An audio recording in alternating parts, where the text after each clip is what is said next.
مفتی ابرار صاحب کے بیانات سننے کے لیے مفتی صاحب کے آفیشیل چینل مفتی ابرار صاحب فلاحی آفیشیل کو سبسکرائب کریں۔ اعوذ باللہ من الشیطان الرجیم بسم اللہ الرحمن الرحیم ولا تجعل يدك مغلولة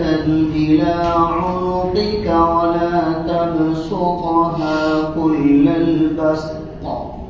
فتقعد ملوما محسورا إن ربك يبسط الرزق لمن يشاء ويقدر إنه كان بعباده خبيرا بصيرا صدق الله العظيم۔ اور تو اپنے ہاتھوں کو گردن کے پیچھے ڈال کر نہ رکھ اور نہ ان کو اچھی طرح پورا پھیلا دے تاکہ تو ملامت زدہ بن کر قلاش فقیر بن کر بیٹھ جا۔ بے شک تیرا رب جس کے لیے چاہتا ہے رزق کو کشادہ کر دیتا ہے اور جس کے لیے چاہتا ہے تنگ کر دیتا ہے۔ بے شک وہ ذات اپنے بندوں کے باب میں بہت زیادہ باخبر خوب دیکھنے والا ہے۔ یہ سورہ بنی اسرائیل کی 29ویں اور 30ویں آیت کریمہ ہیں۔ ان آیات میں اللہ تبارک و تعالی نے ان اصولوں کو ذکر کیا ہے کہ جن اصول پر چل کر آدمی اپنی زندگی کے اندر اپنے معاشرے کے اندر بہترین کلچر پیدا کر سکتا ہے۔ جیسا کہ اس سے پہلے والے رکوع کے اندر یہ بات ذکر کی گئی تھی کہ یہاں سے اللہ تبارک و تعالیٰ کی طرف سے 15 اصولوں کا تذکرہ ہے کہ اگر کوئی ان 15 اصولوں کو اپنی زندگی کے اندر جگہ دے تو وہ اسلامی کلچر کو اپنی زندگی میں جگہ دینے والا بنے گا۔ کوئی معاشرہ اگر ان 15 اصولوں پر اپنے آپ کو کھڑا کر لے تو ان 15 اصولوں کی وجہ سے ان کی زندگیوں کے اندر خیر آئے گی، جس میں سے 5 ہم نے تقریباً سن چکے تھے۔ یہ 6واں اصول یہاں سے ذکر کیا گیا۔ پہلا اصول عبادت کے متعلق تھا کہ عبادت صرف اللہ کی جاوے گی، اس کے علاوہ کسی اور کی عبادت نہ کی جائے۔ دوسرا اصول یہ ذکر کیا تھا کہ اپنے والدین کے ساتھ حسن سلوک کیا جائے، پوری زندگی ان کے ساتھ اچھا سلوک، اچھا صلہ، اچھا تعلق ان کے ساتھ رکھا جائے۔ دوسرا اصول یہ ذکر کیا تھا، جس کے متعلق کافی باتوں کو ہم نے سنا۔ تیسرا اصول رشتہ داروں کے ساتھ اچھا سلوک کرنے کے متعلق ذکر کیا، جس میں 2 باتیں ذکر کی گئی تھی کہ جن کا نفقہ آپ کے ذمہ واجب ہے ان کا نفقہ پورا آپ کو ادا کرنا ہے، اور جن کا نفقہ آپ کے ذمہ واجب نہیں ہے ان کا نفقہ تو ادا نہیں کرنا ہے، لیکن اگر اللہ نے آپ کو مال دیا ہے تو مالی تعاون کرنا یہ بھی ضروری ہے، اور اسی کے ساتھ ساتھ اچھے اخلاق کے ساتھ پیش آنا یہ تمام کے تمام رشتہ داروں کے ساتھ ضروری ہے۔ یہ تیسرا اصول تھا۔ چوتھا اصول یہ ذکر کیا تھا کہ خرچ کرنے میں میانہ روی اختیار کی جائے۔ جن چیزوں میں یا جن جگہوں پر اللہ تبارک و تعالیٰ نے خرچ کرنے کی اجازت دی ہے وہاں اسراف نہ کرے، یعنی زیادتی کے ساتھ خرچ نہ کرے، اور جن چیزوں میں جن جگہوں پر اللہ تبارک و تعالیٰ نے بالکل اجازت نہیں دی ہے خرچ کرنے کی وہاں اپنے آپ کو 1 روپیہ بھی خرچ کرنے سے بچاوے۔ یہ باتیں اللہ تبارک و تعالیٰ نے ذکر کی تھی۔ 4 اصول ذکر کیے گئے۔ 5واں اصول یہ تھا کہ جن رشتہ داروں کا نفقہ تمہارے ذمہ واجب ہے یا وہ رشتہ دار تمہارے ایسے ہیں کہ ان کے پاس 1 دن کا کھانا بھی موجود نہیں ہے، لیکن آپ کی استعداد نہیں ہے، اللہ نے آپ کو فی الحال کچھ دیا نہیں ہے کہ آپ ان کا تعاون کر سکو، آپ کا دل تو بہت چاہتا ہے، ارادہ تو بہت ہوتا ہے، لیکن اس کے پاس کچھ نہ ہو تو اس کو اس بات کی تاکید فرمائی گئی کہ اس کے ساتھ نرم گفتگو کرے، اس کو امید دلاوے اور یہ تمنا ظاہر کرے کہ میرے پاس جب بھی آئے گا میں تم کو دینے کی کوشش کروں گا۔ یہ 5 اصولوں کا تذکرہ کیا گیا۔ آج یہاں سے 6واں اصول ذکر کیا جا رہا ہے۔ اللہ تبارک و تعالیٰ فرماتے ہیں وَلَا تَجْعَلْ يَدَكَ مَغْلُولَةً إِلَىٰ عُنُقِكَ، اور تو اپنے ہاتھوں کو اپنے گردن کے پیچھے ڈال کر نہ رکھ دے۔ یہ عربی محاورہ ہے اور عربی کی ایک اصطلاح ہے۔ اس کا مطلب یہ ہے کہ اپنے ہاتھوں کو اپنی گردن کے پیچھے نہ ڈالو، یعنی اپنے مال کو روک کر نہ رکھو، اس میں بخل نہ کرو، مال کو روکے نہ رکھو، بلکہ اللہ تبارک و تعالیٰ نے جن جگہوں پر خرچ کرنے کا حکم دیا ہے وہاں پر خرچ کرو۔ وَلَا تَبْسُطْهَا كُلَّ الْبَسْطِ، اور اس کو اچھی طرح سے پھیلا بھی نہ دو، یعنی بہت زیادہ خرچ نہ کرو کہ تم خود حالات میں آ جاؤ۔ دونوں باتوں کا حکم دیا گیا ہے، نہ بخل کر کے اپنے ہاتھوں کو اپنی گردن کے پیچھے باندھو اور نہ بہت بیجا خرچ کر کے اپنے آپ کو جو ہے وہ پشیمانی اور شرمندگی میں ڈال دو۔ ان دونوں چیزوں سے، اس روایت میں ان دونوں چیزوں سے اس آیت کریمہ میں اللہ تبارک و تعالیٰ نے روکا ہے، لہذا یہاں پر میانہ روی اختیار کرنے کو ذکر کیا گیا۔ اسی لیے حدیث پاک کے اندر بھی آتا ہے کہ نبی اکرم صلی اللہ علیہ وسلم کے سامنے ایک صحابی رسول نے آ کر درخواست کی کہ حضور میں مالدار ہونا چاہتا ہوں، میں مالدار ہونا چاہتا ہوں۔ اللہ کے نبی صلی اللہ علیہ وسلم نے فرمایا قناعت کرو کہ اللہ تبارک و تعالیٰ کی طرف سے جو دیا گیا ہے اس پر اپنے آپ کو قانع بناؤ، رکنے والا بناؤ۔ بہت زیادہ خرچ کرنا، بہت زیادہ اسراف کرنا، کہا کہ ایسا نہ کرو، اللہ تبارک و تعالیٰ تم کو مالدار بنا دے گا۔ لہذا یہاں پر دونوں چیزوں کو ذکر کیا گیا ہے کہ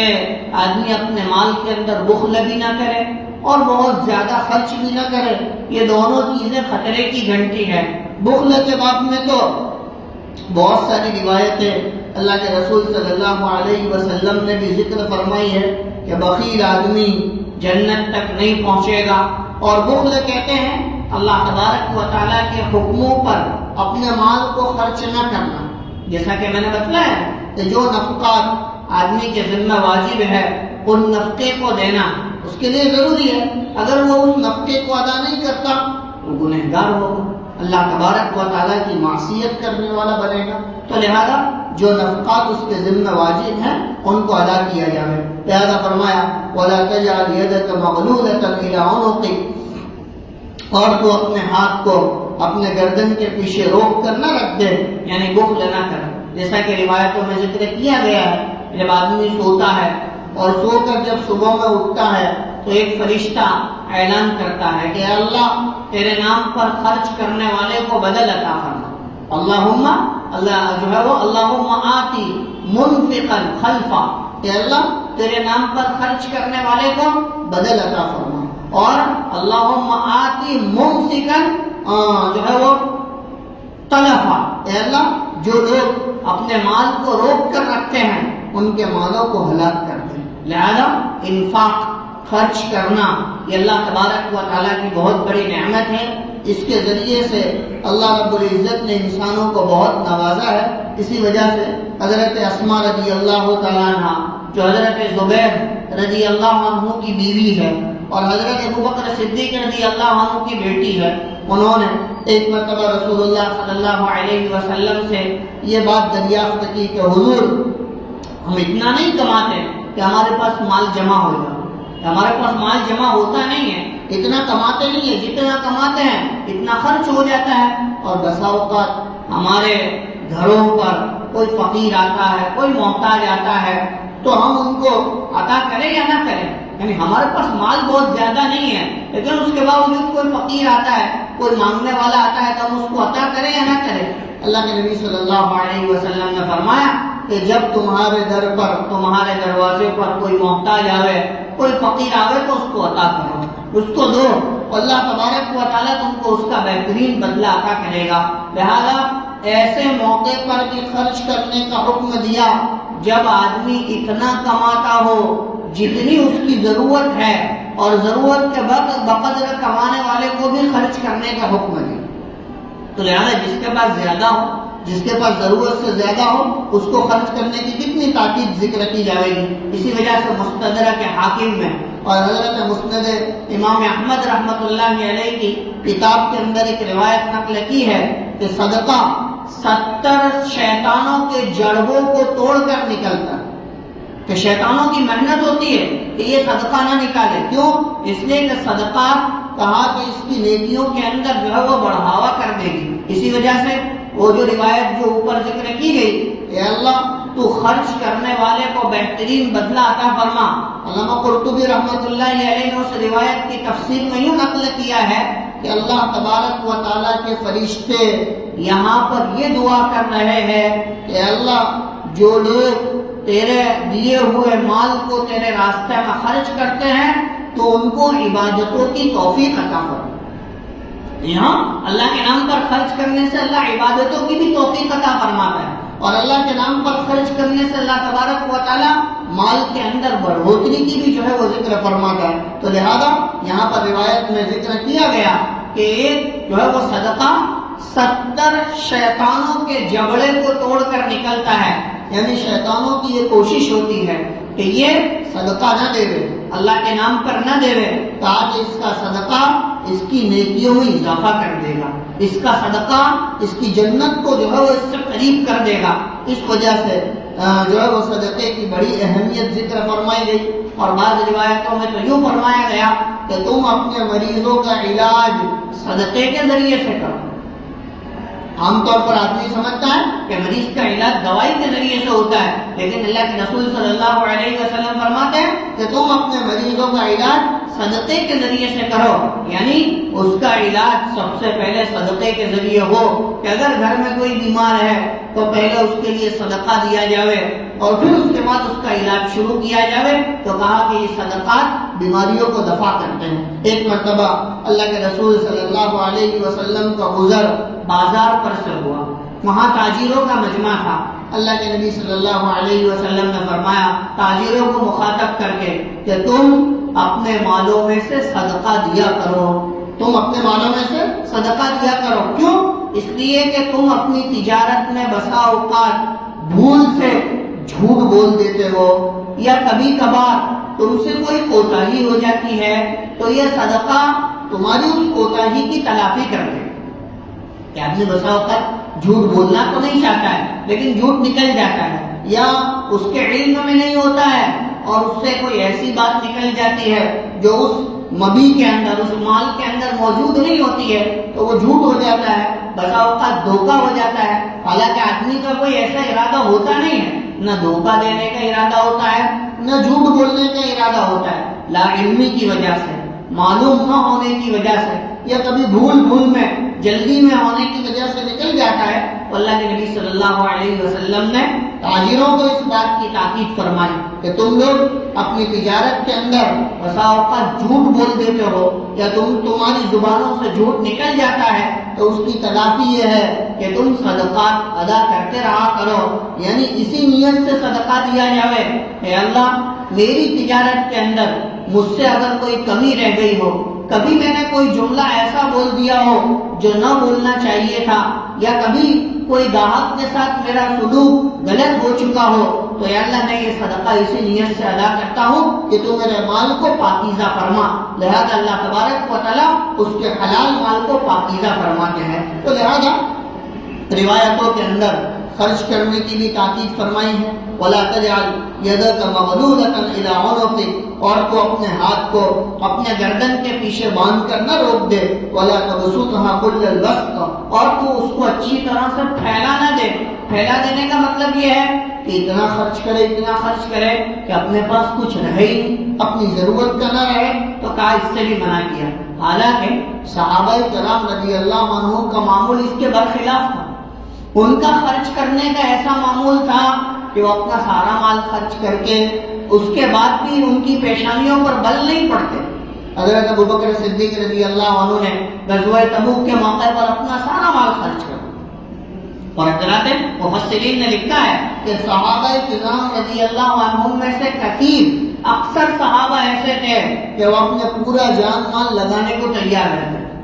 اپنا پورا جان مال لگانے کو تیار رہتے تھے، اور پورا لگانے کے بعد بھی ان کی پیشانیوں پر کوئی بل نہیں پڑتا تھا، اس لیے کہ پورا مال دینے کے بعد حالات آئے گی،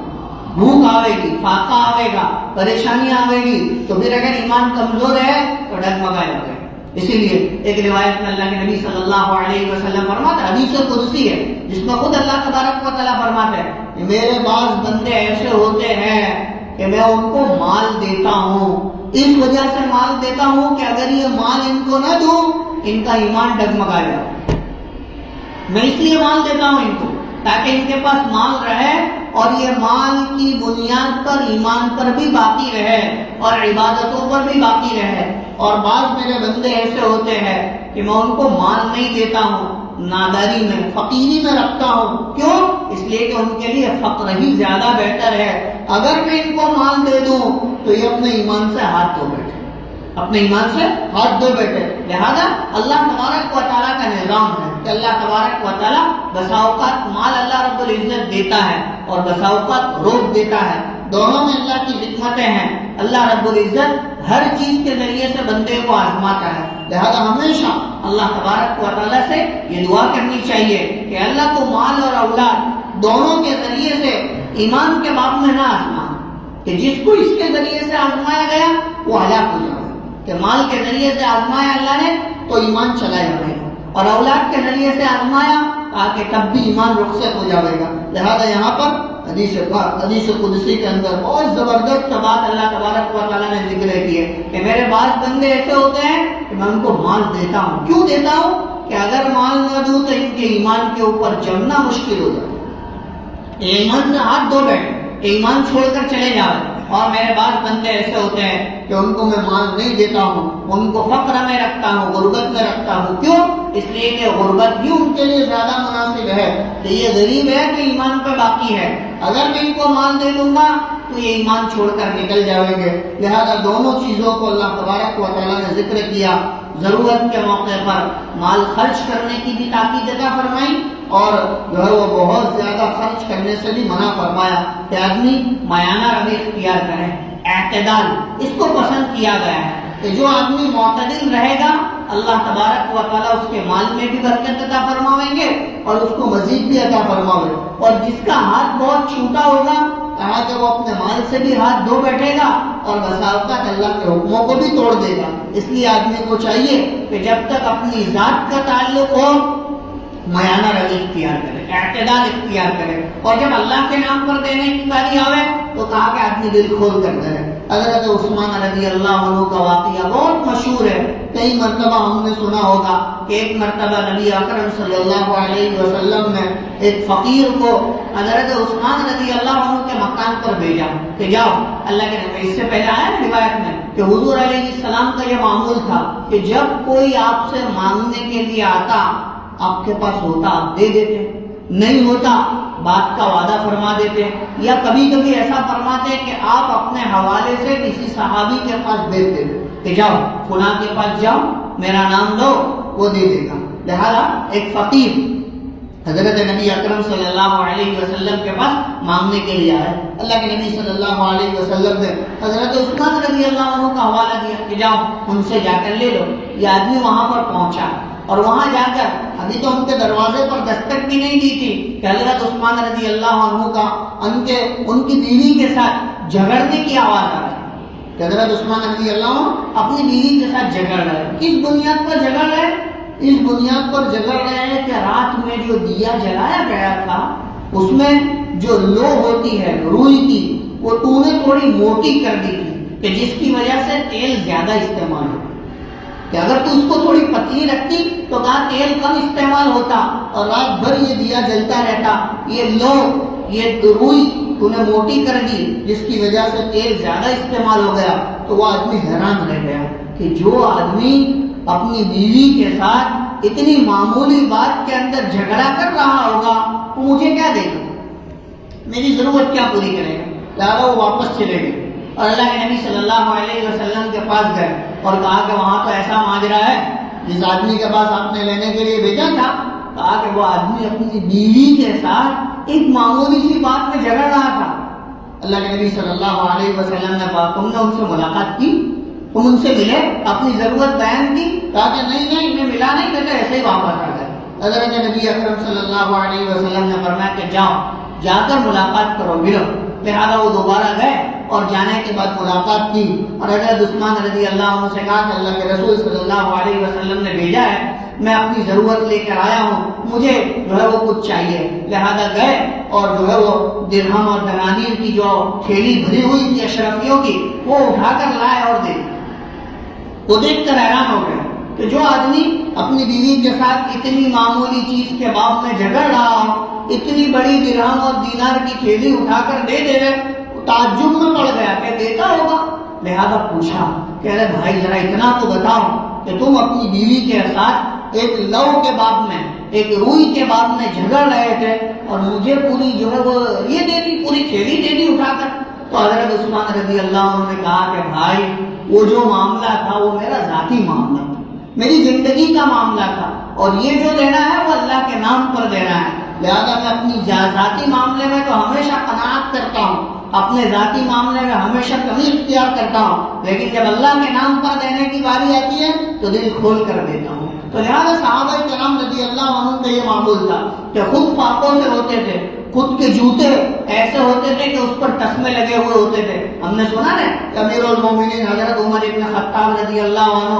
ایک مرتبہ مسجد نبوی میں جمعہ کا خطبہ دینے کے لیے کھڑے ہوئے، ان کے کرتے کے اوپر 12 پیون لگے ہوئے، 12 پیون، اور اس میں سے ایک پیون تو چمڑے کا تھا جو نمایاں طور پر دکھائی دے رہا تھا۔ اور کون ہے؟ عمر ابن خطاب، 1/3 زمین کا بادشاہ، 75% آبادی ان کی ماتحتی میں ہے، اور بڑے بڑے ممالک اللہ تبارک و تعالیٰ نے ان کی حکومت میں فتح کروائے ہیں، لیکن حال یہ ہے کہ کھڑے ہو کر خطبہ دے رہے ہیں اور اپنے کپڑے ایسے ہیں کہ اس پر 12 پیون لگے ہوئے۔ لہذا اکثر صحابہ کرام رضی اللہ عنہ بہت زیادہ خرچ کرنے والے تھے، اپنی ذات پر بہت کم خرچ کرتے تھے اور اللہ کے نام پر بہت زیادہ خرچ کرتے رہے۔ لیکن آج کے دور میں اللہ تبارک و تعالیٰ نے شریعت کے ذریعے سے ہمیں یہ پیغام دیا کہ اپنے آپ کو نہ بہت زیادہ بخیل بنایا جاوے اور نہ بہت زیادہ جو ہے وہ خرچ کرنے والا بناوے کہ آدمی خود فقر و فاقہ کے اندر مبتلا ہو جاوے۔ لہذا اسی لیے حدیث پاک کے اندر یہ بھی ذکر کیا گیا ہے کہ بھئی کاد الفقر ان یکون کفرا، کہ کبھی کبھی فقر آدمی کو کفر تک لے جاتا ہے۔ مال کا نہ ہونا یہ بھی آدمی کے ایمان کے جو ہے وہ سودے کا ذریعہ بن جاتا ہے۔ لہذا علامہ تھانوی رحمۃ اللہ علیہ نے یہ بات نقل کی ہے کہ آج کے دور میں تو ایمان والوں کے پاس تھوڑا بہت مال تو ہونا چاہیے تاکہ وہ کہیں فقر کی وجہ سے کفر میں نہ چلے جائیں، اپنا ایمان نہ دھو دے۔ جیسا کہ بہت سارے علاقوں کی داستان یہی ہے کہ غربت کی وجہ سے دوسرے مذہب کے لوگ آتے ہیں، محنت کرتے ہیں، عیسائیت میں تبدیل کر دیتے ہیں، مشرکین میں تبدیل کر دیتے ہیں۔ ہمارے ملک کا بھی یہی حال ہے کہ لوگوں کو جاب دلانے کے وعدے کر کے، لوگوں کو سرکاری نوکریاں دلانے کے وعدے کر کے ان کے ایمان کے سودے کروائے جاتے ہیں اور ان کا ایمان چھین لیا جاتا ہے۔ تو لہذا اللہ تبارک و تعالیٰ نے اعتدال کو پسند کیا ہے کہ آدمی مال کے ساتھ تو رہے لیکن اس کے ساتھ ایمان کی سلامتی بھی مانگے۔ لہذا فرمایا وَلَا تَجْعَلْ يَدَكَ مَغْلُولَةً، اسی لیے مثال دے کر سمجھایا جاتا ہے کہ دیکھو کشتی جو ہے وہ پانی میں چلے گی،